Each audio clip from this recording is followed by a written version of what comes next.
ton jardin. Bienvenue à l'Académie 3 tonnes. Nous allons explorer ensemble dans cet enseignement la cellule et le corps. Dans cette leçon, nous allons voir comment la cellule et le corps fabriquent leur matière. La cellule bien protégée dans son enveloppe de graisse va pouvoir fabriquer ses composants, ses briques de construction. Les cellules des plantes produisent essentiellement des sucres, plus ou moins complexes, pour faire les feuilles, les branches, les troncs et les racines. Ces sucres sont constitués essentiellement de carbone, d'oxygène et d'hydrogène. Les cellules des animaux et des humains, qui sont en mouvement permanent, produisent des matériaux plus sophistiqués. Ces cellules, comme dans une usine, se spécialisent et coopèrent entre elles pour assurer des fonctions données grâce aux protéines.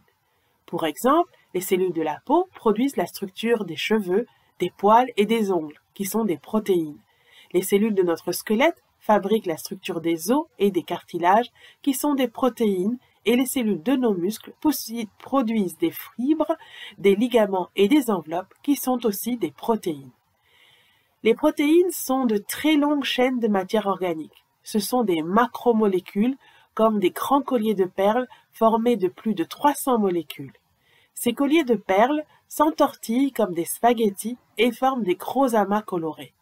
Chaque perle est constituée de carbone, d'oxygène, d'hydrogène et d'un atome d'azote qui permet de s'attacher à une molécule qui a une propriété singulière. Chaque cellule absorbe les perles dont elle a besoin et les assemble dans un ordre bien défini propre à sa fonction. Les cellules de notre corps ont besoin de construire des protéines spécifiques quand nous grandissons et aussi pour remplacer celles qui sont mortes. C'est pour cela que notre corps utilise les protéines qui se trouvent dans les animaux et les plantes. Les plantes fabriquent des protéines toutes seules parce qu'elles savent puiser directement l'atome azote dans le sol avec leurs racines. C'est ainsi que si les plantes manquent d'azote dans la terre, elles ne pourront pas fabriquer de gros fruits et de bonnes graines qui contiennent beaucoup de protéines pour nourrir insectes, oiseaux, animaux, êtres humains qui l'aident à transporter leurs graines plus loin et lui permettent ainsi de se répandre sur la planète. Ici s'achève cette partie de l'enseignement sur la cellule et le corps. Vous pouvez maintenant contacter le centre de formation pour nous poser vos questions et valider que vous avez bien compris cet enseignement avant de passer au suivant.